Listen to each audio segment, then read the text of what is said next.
So hello friends, welcome back to our new blog. তো আজ আমি আর মা চলে গেছিলাম একটা মন্দিরে, যেখানে রাস হচ্ছিল, আমাদের নিমন্ত্রণ করেছিল, সেই কারণে আমরা গিয়েছিলাম। তো এখানে আমরা প্রথমে রাস দেখলাম। এটা হচ্ছে শ্রীকৃষ্ণ আর রাধার হচ্ছে ঝুলন, যে মানে যাত্রাটা, এটাই তুলে ধরা হয়েছিল। তো এখানে তো তোমরা তো দেখতেই পাচ্ছ, নাচের মধ্যে দিয়ে এটা তুলে ধরা হয়েছিল।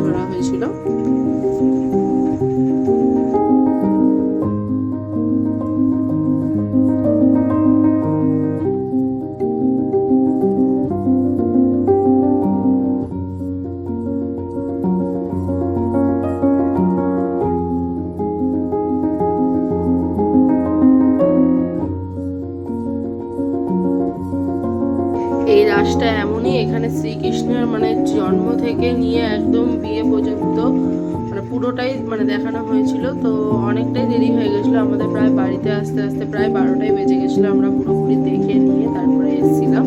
তো এই যে ঝুলনটা দেখো, একটা ওড়না দিয়েই মানে জাস্ট দেখাচ্ছে, কিন্তু খুব সুন্দর লাগছিল দেখতে, খুব সুন্দর করে ফুটিয়ে তুলেছিল। আমরা যেহেতু এদিকে বসেছিলাম সেই সাইডটাতে, সেই কারণে আমরা মুখটা ঠিকঠাক দেখাতে পারিনি। তো পিছন দিকটা তোমাদের দেখাতে পেরেছি। তো তোমরা দেখছো ভিডিওটা।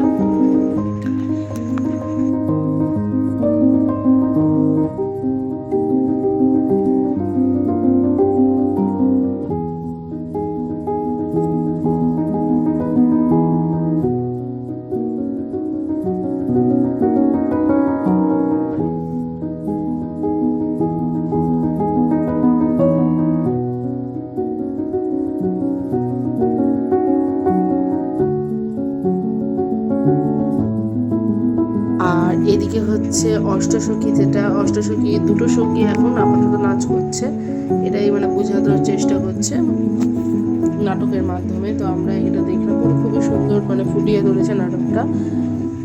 ইনারা অনেক দূর থেকে এসেছে। তো এখানেই হচ্ছে আরো অনেক দিন থাকবে। ঠাকুরের মানে কৃষ্ণ ঠাকুর কিভাবে জন্ম নিল, কি কি সব যত কিছু, কার সাথে বিয়ে হয়েছিল, মানে হেনা তেনা সব এর মধ্যে, ভিডিওটার মধ্যে আছে। দেখো, অল্প অল্প করে তোমাদেরকে দেখানোর চেষ্টা করেছি।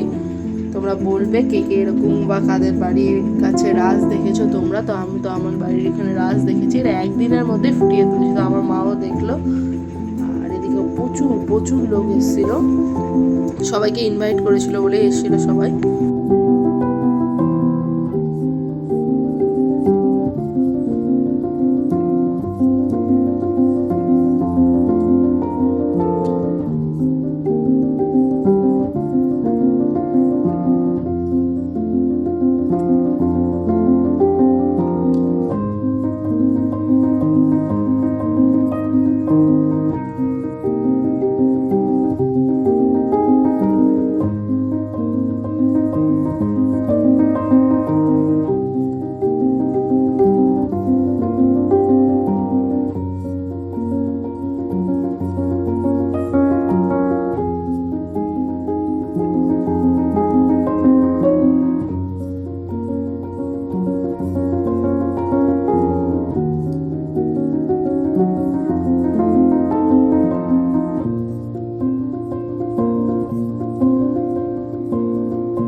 আর এই মন্দিরটা হচ্ছে মামুনি বেকারির কিছুটা মানে আগে যে চুরিপট্টি আছে সেখানে। আর এখানে সবাই যারা যারা এসেছিল সবাই গোপাল ঠাকুরকে সঙ্গে করে নিয়ে এসেছিলো। তো সেই গোপাল ঠাকুরটাকে এখানে সাজিয়ে রাখা হয়েছিল। খুব সুন্দর দেখতে ছিল মন্দিরটা।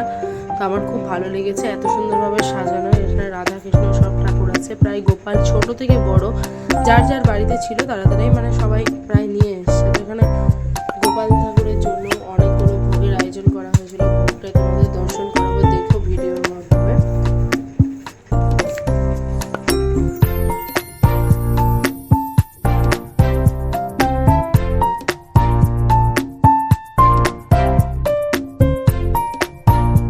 এখানে একটা বড় থালার মধ্যে সব কিছু মানে ভোগ দেওয়া হয়েছিল, ভাজা থেকে শুরু করে নিয়ে তরকারি, চাটনি, পায়েস, মিষ্টি, দই ইত্যাদি ইত্যাদি সব দেওয়া হয়েছিল। আর এখানে আমার মা হচ্ছে বড় প্রায় প্রণাম করে এবার উঠে পড়লো। আমরা হচ্ছে এখন আবার যাব রাসটা দেখতে, মানে মন্দিরটা একটু সাইডে আছে আর রাসটা সামনে হচ্ছে। তো একটু গলি দিয়ে বেরালেই সেখানে যাওয়া যাবে। তো আবার আমরা রাস্তা দেখছিলাম।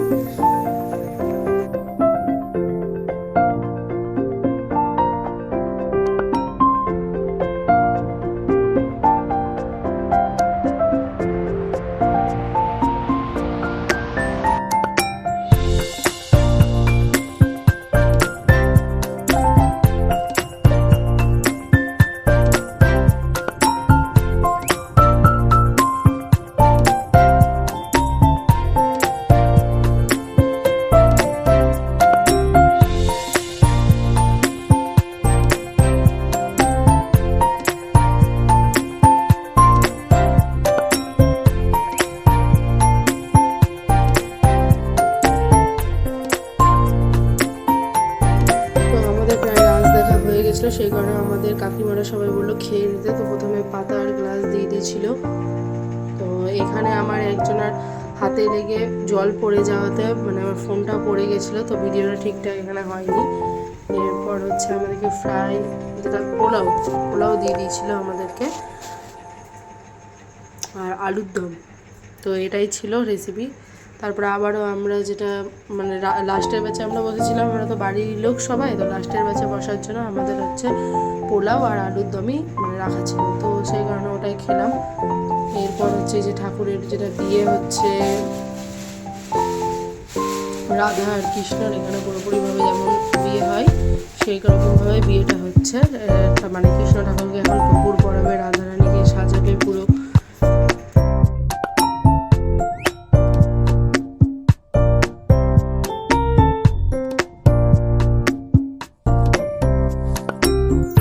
কৃষ্ণকে তো টপুর পরানো হয়ে গেল, তোমরা তো দেখতেই পাচ্ছ ভিডিওতে।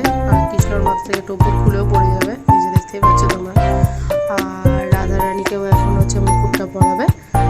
তো ওদের এখন বিয়ে হবে, তো বিয়েটা আমরা দেখেছি, তোমরাও দেখো। বিয়েটা খুব সুন্দর লাগলো দেখতে।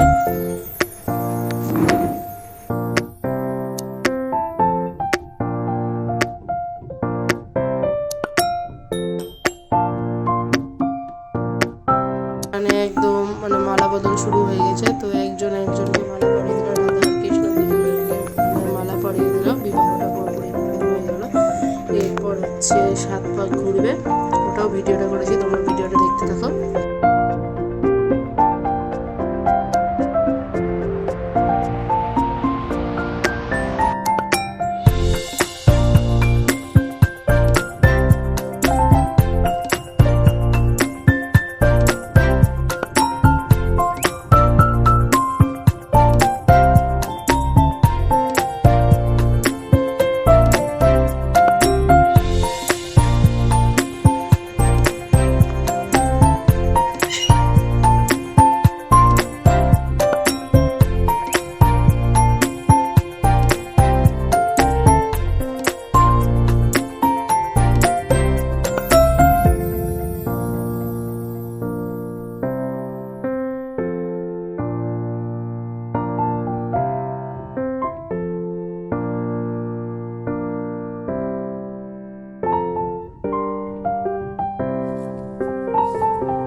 এখানে পুরোপুরি 7 পাক ঘুরে নেওয়ার পর সিঁদুর দান করে একটু মিষ্টি মুখ করার মানে আয়োজন হয়েছিল রাধাকৃষ্ণ আর সকল ভক্তদের। তো মিষ্টি মুখ করে এখানে সমাপ্ত করা হয়েছিল এটা।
শেয়ার সাবস্ক্রাইব করে দিও। আর কার কার বাড়ির সামনে মন্দিরের রাস হয়েছে সবাই কমেন্ট করে বলিও। ধন্যবাদ। ভিডিওটা ভালো লাগলে লাইক করো।